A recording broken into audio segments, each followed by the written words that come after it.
Yesterday was a big news day, and Ainsley was fortunate enough to actually be at the White House to talk to the president. That's right. We went down there and sat outside of the Rose Garden and talked to him about the news of the day, Michael Cohen, Paul Manafort, Jeff Sessions. We talked about a lot of things, wide-ranging issues. Here is, and we're going to air the entire thing in its entirety, but here's the president talking about Cohen, Manafort, and Jeff Sessions. Mr. President, thank you so much for sitting down with me. How are you doing? I'm doing great. We had an incredible rally last night in West Virginia. It was beautiful, a tremendous crowd, and I think we're going to win a race, a big race over there. And I guess you could say that our numbers in winning, whether it's for the Senate or for Congress or for governor, has been very good. How is our country's first lady doing, and how are your children? She's doing great. She's a terrific woman. She goes through a lot with all this publicity, but she's a terrific woman. She's doing great. How do you handle all of that? Well, it's part of my life. I guess my whole life has been this way. Somebody said, oh, gee, this is always such controversy. And I don't know, I've always had controversy in my life, and I've always succeeded. I've always won. I've always won. It was controversial when I ran, and I won. And now the country's doing better than it's ever done. You know, we have the best economy we've ever had in the history of our country. And more jobs today, literally today, we have more jobs, more people working in the United States than ever before in the history of our country. Black unemployment, Asian unemployment, women unemployment, Hispanic unemployment, historic lows. It's been an amazing thing. And, you know, unfortunately, the media never covers that. They don't like to cover that kind of thing. They like to cover nonsense. Right. But it's one of those things. Well, speaking of yesterday, huge news day. There's a lot breaking today as well. Michael Cohen, tell me about your relationship with him. Well, he was a lawyer for me for one of many. You know, they always say the lawyer, and then they like to add the fixer. Well, I don't know if there's a fixer. I don't know where that term came from, but he's been a lawyer for me, didn't do big deals, did small deals, not somebody that was with me that much. You know, they make it sound like I didn't live without him. I understood Michael Cohen very well. What turned out he wasn't a very good lawyer, frankly, but he was somebody that was probably with me for about 10 years. And I would see him sometimes, but when I had deals and big deals, I had outside lawyers, and I have a lot of inside lawyers, too, in addition to Michael. I always found him to be a nice guy. He said one story, said you didn't know anything about the payments. No. And now he's saying that you directed him to make these payments. Did you direct him to make these payments? He made the deal. He made the deals. And, by the way, he pled to 2 counts that aren't a crime, which nobody understands. I watched a number of shows. Sometimes you get some pretty good information by watching shows. Those 2 counts aren't even a crime. They weren't campaign finance. Did you know about the payments? Later on, I knew. Later on. But you have to understand, Ainsley, what he did, and they weren't taken out of campaign finance. That's a big thing. That's a much bigger thing. Did they come out of the campaign? They didn't come out of the campaign. They came from me, and I tweeted about it. You know, I don't know if you know, but I tweeted about the payments, but they didn't come out of campaign. In fact, my first question when I heard about it was, did they come out of the campaign? Because that could be a little dicey. And they didn't come out of the campaign, and that's big. But they weren't. It's not even a campaign violation. If you look at President Obama, he had a massive campaign violation, but he had a different attorney general, and they viewed it a lot differently. You know, we have somebody that they seem to like to go after a lot of Republicans. But he settled his very easily. In fact, I put that out fairly recently. So Obama had it. Other people have it. Almost everybody that runs for office has campaign violations. But what Michael Cohen pled to weren't even campaign related. They weren't crimes. Why is he doing this? Because he was your attorney. Because he made a great deal. Because he was in another business, totally unrelated to me, where I guess there was fraud involved and loans and taxi cabs and all sorts of things. Nothing to do with me, because he had an outside business. He worked for me. You could really say it was more or less part-time. He had other businesses. He had other clients. I'm not his only client. And Michael Cohen had, I guess, a taxi business, and somebody reported him for some things in his taxi business, and that's how this started. And they put the 2 counts of campaign violations in there, but a lot of lawyers on television, and also lawyers that I have, say that they're not even crimes. If you're saying the payments, if they're not illegal, then why would he use that information for a plea deal? Because he makes a better deal when he uses me, like everybody else. And one of the reasons I respect Paul Manafort so much is he went through that trial. You know, they make up stories. People make up stories. This whole thing about flipping, they call it. I know all about flipping. For 30, 40 years, I've been watching flippers.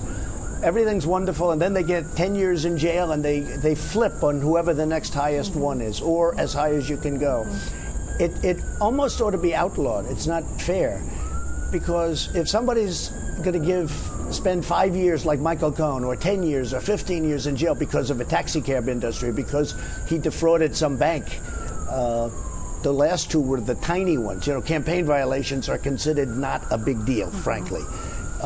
But if somebody defrauded a bank and he's going to get 10 years in jail or 20 years in jail, but if you can say something bad about Donald Trump and you'll go down to 2 years or 3 years, which is the deal he made, in all fairness to him, most people are going to do that. And I've seen it many times. I've had many friends involved in this stuff.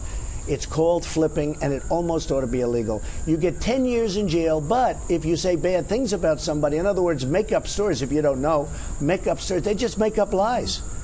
Alan Dershowitz said, compose, right? They make up lies. I've seen it many times. They make up things, and now they go from 10 years to they're a national hero.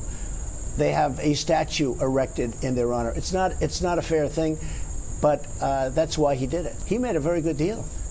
I mean, for what he did.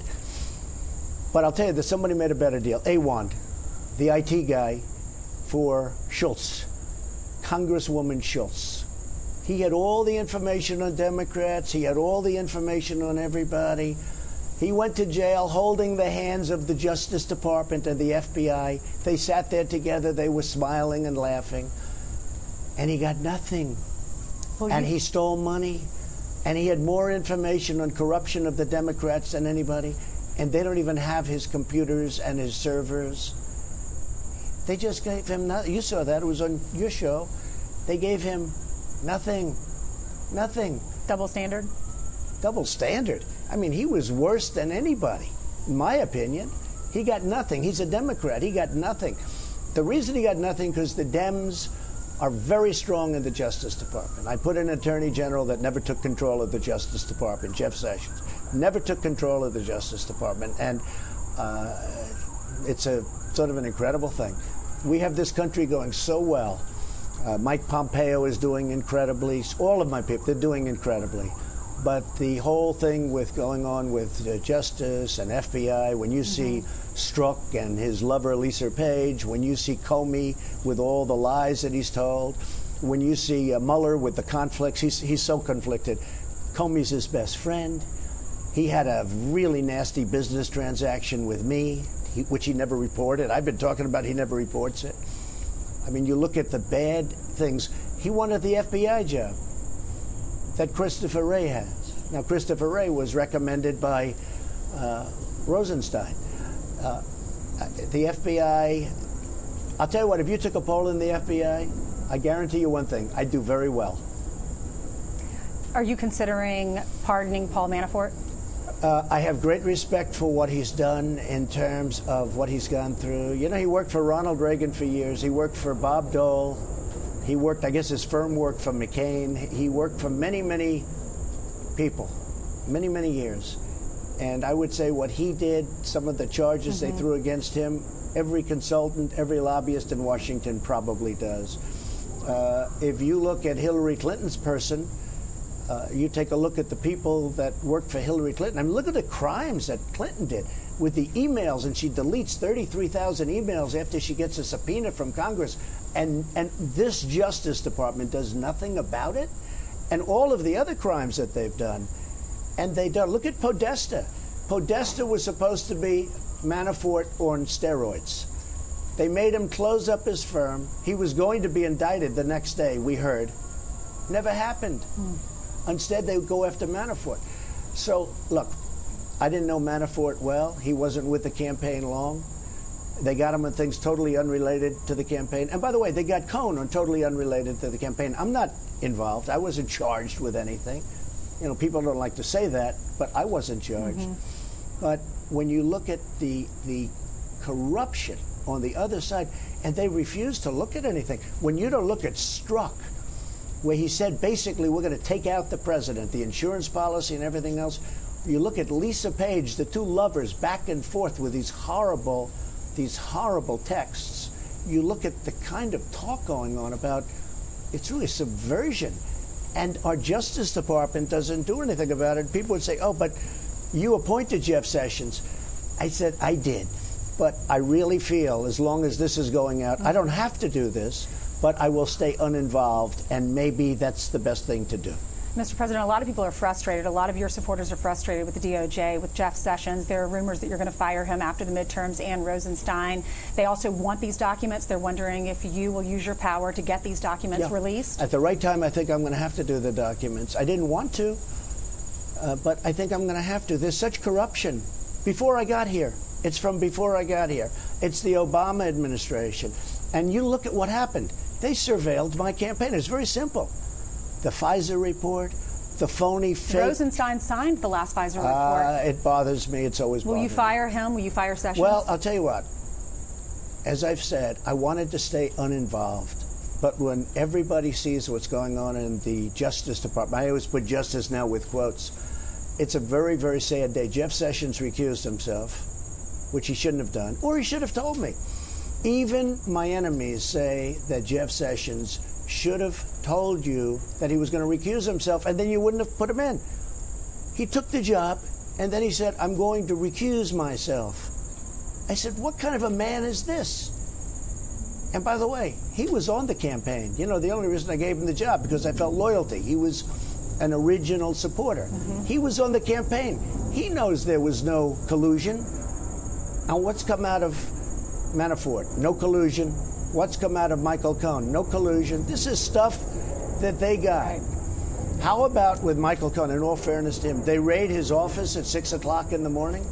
And how about with Manafort? They raid his home at like 5 in the morning, I think on a weekend, and his wife is in bed, and they go in with guns? Yeah. This isn't Al Capone.